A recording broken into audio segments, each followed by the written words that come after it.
आणि आता लग्न झाल्यावर आई अजून पुढे शिकायचं होतं, पण तो चान्स अजूनही म्हणजे मिळाला नाही आहे. पण आत्ता जरी मिळाला तरी मी ते कंप्लीट करेन असं मला तरी वाटतं. करणार तुम्ही कंप्लीट. मग लग्न कसं जमलं? मग लग्न ॲक्च्युली मी सिव्हिल डिफेन्समध्ये होते. माझ्या भावाने मोठ्या सांगितलं, मावस भावाने, की तू जा, तो एअर इंडियामध्ये आहे. तर तो बोला की तू जा, तिथे जॉब मिळतील आमच्या इकडे. तर मी म्हटलं ठीक आहे, तो प्रयत्न करायला काय हरकत आहे. आणि तोपर्यंत मी छोट्या मोठ्या नोकऱ्या करतच होते. तर म्हटलं सिव्हिल डिफेन्समध्ये गेले तर एक चांगली नोकरी मिळेल, तर मी अजून स्वतःच्या पायावर उभी राहू शकेन.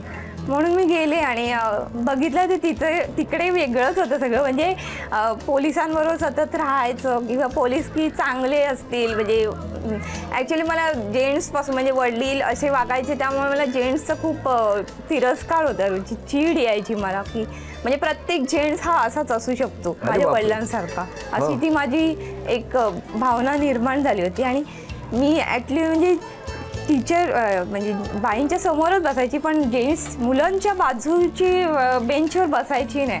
बरं. आणि मग हे कुठे भेटले? हे सिव्हिल डिफेन्समध्ये होते ते स्वतः.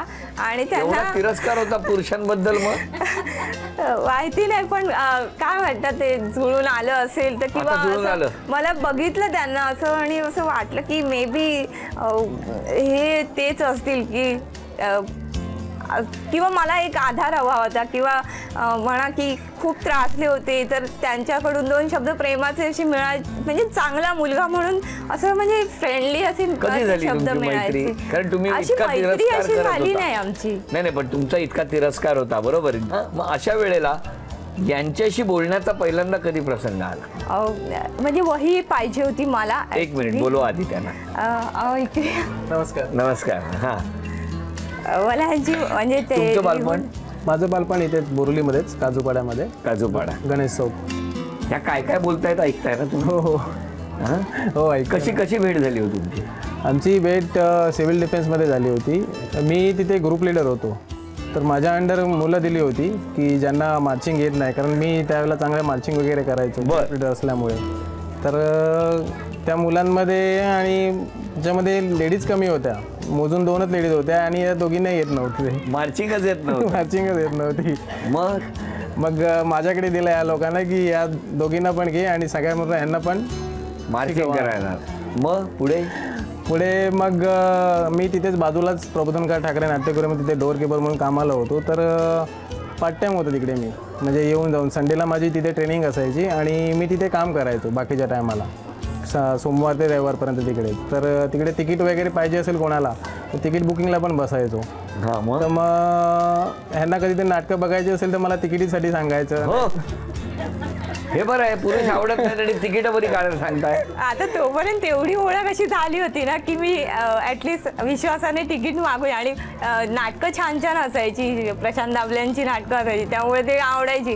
तर म्हटलं चल ओळख आहे तर मागायला काय हरकत आहे, म्हणून मी मागायची तिकीट आणि मिळायची. पण तुमची जेव्हा ओळख झाली जेव्हा पहिल्यांदा तुम्ही बोललात, तेव्हा तुम्ही त्यांच्याशी नीट बोललात की नाही? असं तुटकच बोलले, कारण मला असं फ्रेंड म्हणून मी कधी बघितलं नव्हतं. ठीक आहे, हा एक ग्रुप लीडर आहे आणि ते जे काय शिकवतात ते शिकवायचं, तेवढं करायचं आणि निघून जायचं, बस एवढंच होतं माझं. तुमच्या मनात कधी आली ही गोष्ट?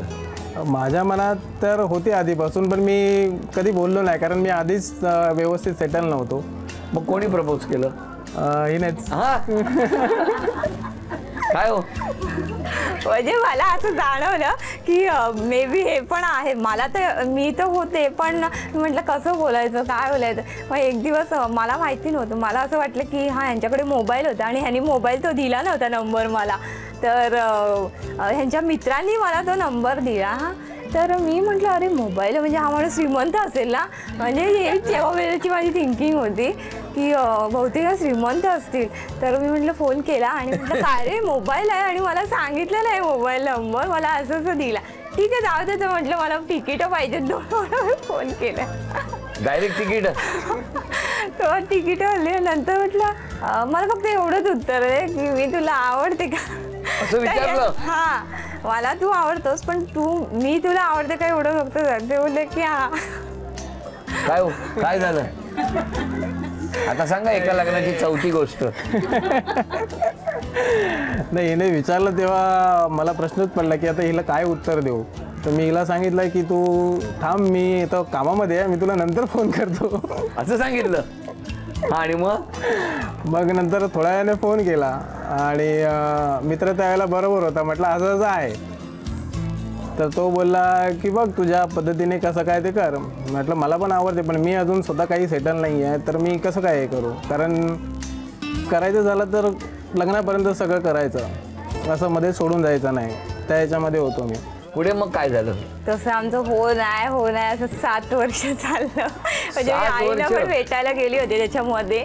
तर आई बोलल्या की नाही होऊ शकणार, कारण दादा म्हणजे ह्यांचे मोठे भाऊ होते आणि त्यांचं लग्न झालं नव्हतं. तर आम्ही म्हणजे त्यांच्यासाठीच बघणं चाललं होतं.